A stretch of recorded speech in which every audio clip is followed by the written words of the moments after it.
म्हणजे इंधन बचती संदर्भात पंतप्रधान नरेंद्र मोदी यांनी रविवारी एक देशाला संदेश दिला आणि त्यांनी इंधन बचतीचं आवाहन केलं। त्यानुसार अनेकांनी अनुकरण केलेलं आहे। स्वतः पंतप्रधानांनी 2 गाड्यांचा ताफा आता वापरायला सुरुवात केलेली आहे। इंधन बचतीचा त्यांचं जे आवाहन आहे ते त्यांनी कृतीतून समोर आणलेलं आहे आणि त्याचंच अनुकरण आता राज्यातल्या नेत्यांनी सुद्धा केलं आहे। अनेक नेते आज ईव्हीनं कार्यालयात आले, अनेक नेते बाईकवरनं कार्यालयात आले, अनेक नेते चालत सुद्धा आले। पण एनडीटीव्ही मराठीनं जेव्हा रियालिटी चेक केला तेव्हा यापैकी बहुतांश नेत्यांच्या गाड्या या विधान भवनाच्या बाहेर उभ्या होत्या आणि या गाड्यांमध्ये एसी सतत सुरू होते। त्यामुळे इंधन बचतीचं नेमकं काय झालं असा सवाल एनडीटीव्हीने करताच यांचे ड्रायव्हर्स, यांचे चालक गर्भगळीत झाले। आपण पाहूयात।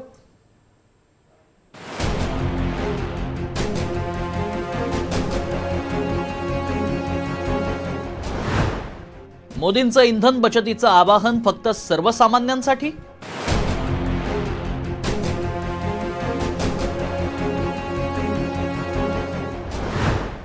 मंत्री आणि नेत्यांना खरंच इंधन बचत करायची आहे?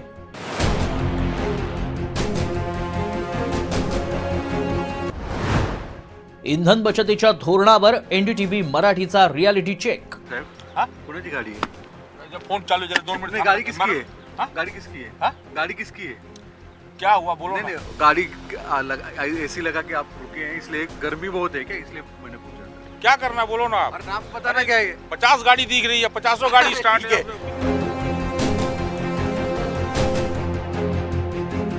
पंतप्रधान नरेंद्र मोदी यांनी इंधन बचतीचा संदेश दिल्यानंतर आपल्या ताफ्यातील गाड्यांची संख्या 2 वर आणली। केंद्रीय गृहमंत्र्यांनी देखील ताफ्यात 4 गाड्या ठेवल्या। केंद्रातील नेत्यांच्या या कृतीचं अनुकरण आता राज्यातील नेत्यांनीही सुरू केलंय।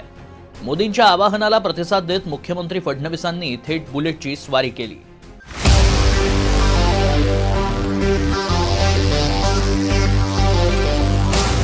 सोबतीला डबल सीटवर मंत्री आशिष शेलार, मागे सुरक्षा रक्षकांच्या 4 दुचाकी असा ताफा घेऊन फडणवीस विधान भवनात पोहोचले। मुंबईतील वाढती वाहतूक कोंडी आणि इंधनाचा अपव्यय टाळण्यासाठी दुचाकीचा वापर करणं हा प्रभावी मार्ग असल्याचं मुख्यमंत्र्यांनी या कृतीतून दाखवलं। राज्याचे मुख्यमंत्री देवेंद्र फडणवीस हे आज या दुचाकीवरून थेट विधान भवनात पोहोचले। सगळ्यांचं लक्ष होतं की नेमकी अशा स्वरूपाची कृती मुख्यमंत्र्यांनी का केली, पण प्रश्न उपस्थित होत होता। एका बाजूला पंतप्रधानांनी भूमिका घेतली की कोणत्याही परिस्थितीमध्ये कॉन्वॉय जो आहे, ताफा आहे, तो कमी केला गेलेला आहे। अशा परिस्थितीत सगळ्या मंत्र्यांचा सुद्धा ताफा कमी करण्याचा आदेश मुख्यमंत्र्यांनी दिलेले आणि यामुळेच आज मुख्यमंत्री यांनी थेट विधान भवनामध्ये या दुचाकी स्वाराचा वापर केला आणि थेट आशिष शेलार आणि फडणवीस हे या गाडीवरून इथे पोहोचले। विशेष म्हणजे दोघांनी हेल्मेट घातलं होतं।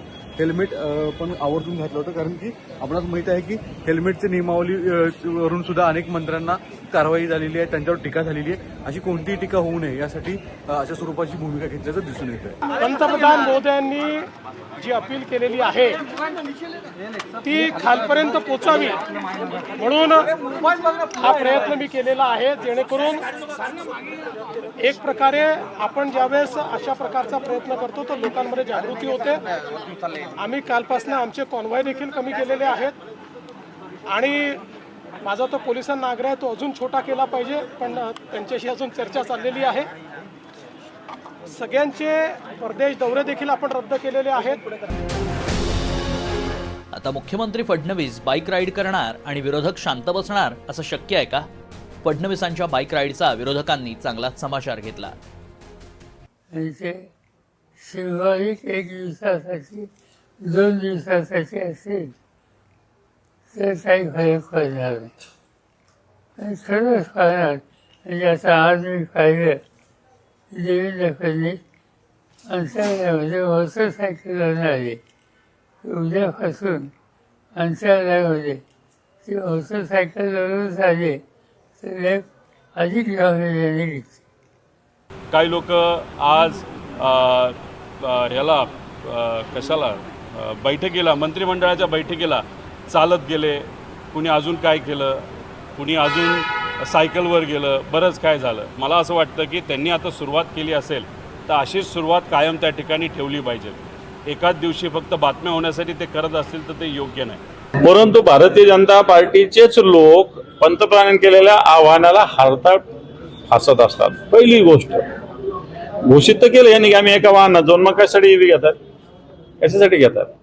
मुख्यमंत्र्याला माझं आव्हान आहे की मंत्र्यांचे ताफे कमी करा, चार्टर प्लेन वापरणं बंद करा. तुमचे साधे साधे राज्यमंत्री सुद्धा आता चार्टर प्लेन वापरतात. आणि या सगळ्या गोष्टी कमी केल्या तर निश्चित राज्याच्या तिजोरीवर आणि इंधनाच्या वापरावर निर्बंध येतील.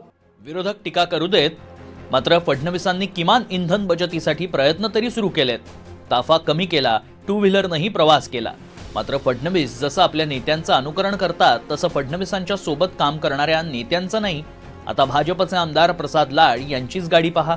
प्रसाद लाड गाडीत नाहीत, मात्र गाडीचा एसी फुल आणि त्यांच्या चालकाला इंधन बचतीचं काय असं विचारलं तर महाशय उडवाउडवीची उत्तरं देत होते. प्रसाद लाड यांची ही गाडी आहे आणि भले ती सांगतायत की आम्ही कानवा कमी केला, ताफा कमी केला आहे, मात्र इथं जर पाहिलं तर मात्र याच्यामध्ये हे केलेलं आहे. आपण विचारू की नेमकं काय, कुणाची गाडी आहे ही साहेब? हाँ? कुणाची गाडी आहे? जब फोन चालू जरा 2 मिनट नहीं, गाड़ी किसकी है? हाँ? गाड़ी किसकी है? हाँ? गाड़ी किसकी है?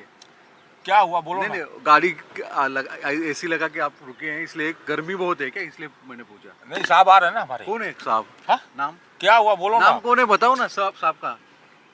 अरे फोन चालू है अरे मेरा। नाम केसर मेरा का। इमरजेंसी डिलीवरी केस है मेरा। MLA के एक नंबर बता रहा हूँ, MLA डिलीवरी केस है इधर देखो अभी। अच्छा ठीक आहे. आपको चालू एक थेट नेते सांगतायत की इंधन वाचवा, मात्र इतर नेत्यांच्या गाड्या एसी लावून बिंदास उभं राहतायत, बसतायत आणि लोक बोलायला मात्र तयार नाही आहेत. प्रसाद लाड यांची गाडी वाटतं कदाचित. नेते नाही आहेत प्रसाद लाड, सार्वजनिक सांगतायत ते की आम्ही ताफा कमी केला. ही गाडी कोणाची विचारू जरा, कोण आहे इथं आहात या पद्धतीने? गाडी किसका आहे? गाड़ी है सर आ रहे हैं, सर निकल रहे हैं। कौन है? नाम क्या है सर का? हाँ क्या हुआ बोलिए ना आप। नहीं नहीं, मैं पूछ रहा हूँ नाम किसका है. नहीं नहीं क्या हुआ आप तो बताइए ना, कारण तो बताइए ना। गाड़ी लगा के एसी लगा के बैठे हैं तो गर्मी है इसलिए लगा के बैठे हैं या? गर्मी नहीं, साहब आ रहे हैं, गाड़ी धूप में खड़ी थी मेरा। अच्छा, हाँ। हाँ तो गाड़ी तो साहब, ठंडा। नाम क्या है?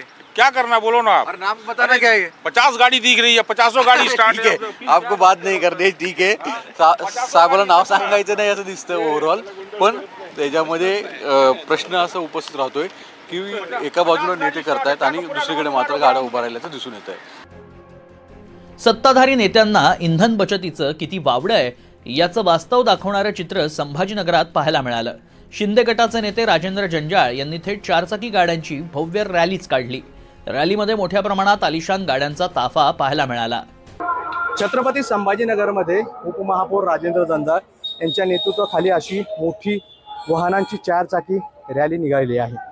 एकीकडे देशाचे पंतप्रधान सोबतच मुख्यमंत्री इंधन वाचवण्यासाठी आवाहन करतात, सोबतच वाहनांचा ताफा कमी करण्याचं सांगतात आणि राज्यात देखील अनेक मंत्र्यांनी आता EV वाहनं वापरायला सुरू केली, इंधन वाचवण्याचा प्रयत्न करतात. मात्र दुसरीकडे सत्ताधारी नेते अशा पद्धतीने भला मोठा हा ताफा घेऊन किमान 50 ते 60 गाड्या या ताफ्यामध्ये असतील, त्यापेक्षाही जास्त असतील. जिथपर आता अजून आपण बघतो की लांब अशी ही रांग आहे आणि मोठ्या प्रमाणात या सगळ्या मोठमोठ्या गाड्या आहेत आणि VIP गाड्या आहेत आणि अशा पद्धतीने इंधनांचा हा वापर कमी करायला जे सांगतायत त्याच्या विरुद्ध दिशेने ही कृत्य आहे का असाही सवाल केला जातोय. महाराजांची जयंती आहे, छत्रपती संभाजीराजेंची जयंती आहे, त्यानिमित्तानं रॅली काढली आहे. मात्र जयंती वेगवेगळ्या पद्धतीने देखील साजरी केली जाऊ शकते.